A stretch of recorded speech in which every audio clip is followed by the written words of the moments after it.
IMA Haryana का बड़ा फैसला, ये बड़ी खबर आपको बता रहे हैं। आईएमए हरियाणा का बड़ा फैसला सामने आया है। इस वक्त की बड़ी खबर आईएमए हरियाणा के फैसले को लेकर, आयुष्मान योजना से अस्पतालों का सामूहिक सरेंडर संभव। हरियाणा में आयुष्मान भारत योजना को लेकर बड़ा संकट सामने आया है, तो आईएमए हरियाणा का कड़ा संदेश है। ये बड़ी खबर आपको बता रहे हैं। पैनल में शामिल अस्पताल योजना,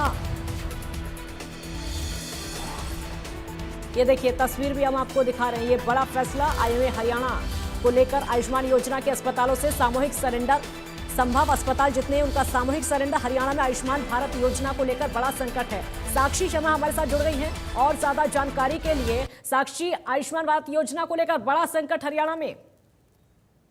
बिल्कुल, देखिए इंडियन मेडिकल एसोसिएशन ने एक बहुत बड़ा फैसला लिया है, जिसमें तमाम वो इम्पैनल्ड हॉस्पिटल्स जो कि आयुष्मान योजना से हरियाणा में जुड़े हुए हैं, उनका सामूहिक सरेंडर जो है वो यहाँ पर संभव है। क्योंकि आपको बता दें कि लंबे समय से उनकी जो डिमांड्स हैं इन हॉस्पिटल्स की, वो पेंडिंग है। जो मीटिंग्स हैं वो लंबे समय से नहीं हुई है, पेमेंट्स जो हैं वो पेंडिंग है। इसको लेकर अब जो है वो एक्शन मोड में आ गए हैं और कोई बड़ा फैसला इन सभी हॉस्पिटल्स के द्वारा लिया जा सकता है। क्योंकि हरियाणा में जो आयुष्मान भारत योजना है, इसको लेकर बड़ा संकट अब सरकार के सामने आ सकता है। क्योंकि आईएमए हरियाणा ने सरकार को एक कड़ा संदेश देते हुए एक चेतावनी दी है कि जल्द से जल्द अगर समस्याओं का समाधान नहीं हुआ तो राज्य में जितने भी पैनल्ड हॉस्पिटल्स हैं इस योजना से बाहर हो सकते हैं। एक लेटर भी इसको लेकर जारी हुआ है। सीईओ को ये लेटर जो है आईएमए की तरफ से लिया गया है और 10 अप्रैल को Ayushman Bharat health protection authority के जो सीईओ हैं उन्हें पत्र लिखकर काफी गंभीर मुद्दे जो है वो उठाए गए। इन मुद्दों में भुगतान में देरी एक अहम मुद्दा है, जिसमें अस्पतालों को 15 दिन के भीतर भुगतान इस लेटर में कहा गया है कि होना चाहिए। लेकिन सितंबर 2025 तक के बिल अभी तक भी पेंडिंग पड़े हैं और इससे अस्पतालों पर लगातार जो आर्थिक दबाव है वो भी बढ़ता जा रहा है। और वही एम्पैनलमेंट और जो शिकायत निवारण को लेकर समितियां बनाई गई हैं, आईएमए के प्रतिनिधियों को शामिल करने का फैसला जो है वो लिया गया था जनवरी 2025 में। लेकिन अब तक भी इस फैसले को लागू नहीं किया गया है और पिछले 5 महीनों से इन समितियों की जो बैठकें हैं वो भी नहीं हुई हैं, जिससे कि नए अस्पतालों के पैनल में शामिल होने को लेकर और नई सेवाओं को मंजूरी देने को लेकर लगातार जो चीजें हैं वो प्रभावित हो रही हैं।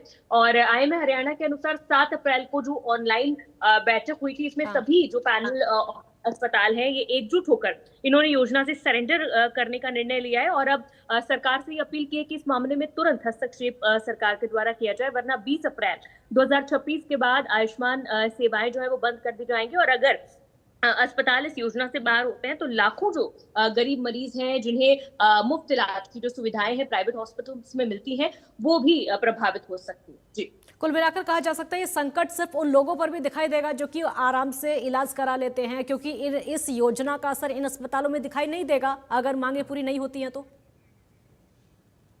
बिल्कुल, देखिए आयुष्मान से जितने भी इम्पैनल्ड हॉस्पिटल्स हैं जो सरकार के पैनल पर हैं आयुष्मान भारत योजना के लिए, अगर वो खुद को इस योजना से बाहर करते हैं, इस योजना को लेकर सरेंडर करते हैं, तो तमाम वो गरीब मजदूर या फिर वो लोग जो सरकार की, केंद्र सरकार की जो आयुष्मान भारत सुविधा है जो हरियाणा में भी पूरी तरह से लागू होती है, अगर ये प्रभावित होती है तो कई गरीब मरीज हैं जिन्हें कैशलेस सुविधा जो है इलाज करवाने के लिए मिलती है वो प्रभावित होगी। और ऐसे में एक बड़ा बोझ, एक भारी मार जो है वो इन लोगों पर पड़ सकती है जो इस सुविधा का लाभ उठा रहे हैं। क्योंकि अस्पतालों का ये कहना है कि वो लगातार आर्थिक बोझ से जूझ रहे हैं और लंबे समय से जो पेमेंट्स है वो क्लियर नहीं हुई है। इससे पहले भी ये पहली बार नहीं है, हमने देखा है कि आयुष्मान भारत के जो हॉस्पिटल्स हैं वो हड़ताल पर गए हैं, सरकार से उनकी मीटिंग्स हुई हैं और उसके बाद उनकी कुछ बातें जो है वो मान भी ली गई हैं। और उसके बाद लगातार जो है पेमेंट्स समय पर होने का आश्वासन सरकार के द्वारा भी दिया गया था। लेकिन एक बार फिर से उन्होंने अपनी मांगे उठाई हैं। एक पत्र जो है वो सीईओ को लिखा है अथॉरिटी के, और उन्होंने अपनी मांग रखी है और 20 तारीख तक का अल्टीमेटम चेतावनी सरकार को दी है। अगर तब तक उनकी मांगे पूरी नहीं होती हैं तो सभी अस्पतालों का जो सामूहिक सरेंडर है इस योजना से वो संभव है। बिल्कुल साक्षी, बहुत शुक्रिया आपका। तो 20 तारीख तक का अल्टीमेटम होगा। अगर उनकी मांगे पूरी नहीं होती हैं तो अस्पतालों का सामूहिक सरेंडर देखने को मिलेगा। यानी साफ है कि उस योजना का जो फायदा है लोगों को नहीं मिल पाएगा।